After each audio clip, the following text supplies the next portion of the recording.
Iginiit ng Malacanang na ang Office of the Ombudsman na ang bahala sa pag-authenticate ng tinaguriang Leviste files at wala umanong matibay na ebidensya na lumabas na magpapatunay sa anumang paratang. Si Creseline Catarong sa report.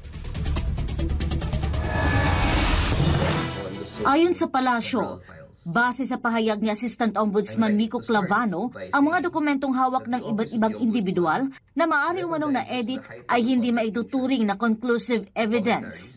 Sinabi ni Presidential Communications Office Undersecretary Claire Castro na hindi sapat ang ganitong mga dokumento upang magsilbing matibay na batayan ng anumang paratang. Ang pahayag ng Malacanang ay kaugnay ng social media post ni Batangas 1st District Representative Leandro Leviste. Inilabas ng mambabatas ang listahan ng 75 proyekto ng Department of Public Works and Highways na may kabuuang pondong humigit kumulang 8 bilyong piso na nakatag sa OP, ES o SAP bilang proponent sa mga dokumentong umano'y mula sa files ng yumaong DPWH Undersecretary Maria Catalina Cabral para sa 2025 DPWH National Expenditure Program na una ng tinawag na Cabral Files. Ayon kay Leviste, halos 60% ng mga proyekto ay para sa flood control at slope protection, habang ang natitirang 40% ay para sa road at streetlight projects.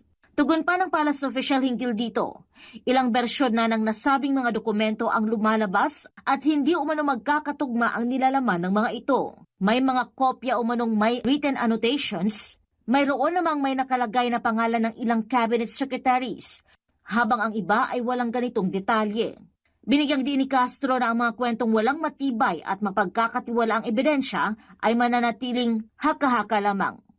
Para sa Diyos at sa Pilipinas kong mahal, ito si Creseline Catarong, SMNI News.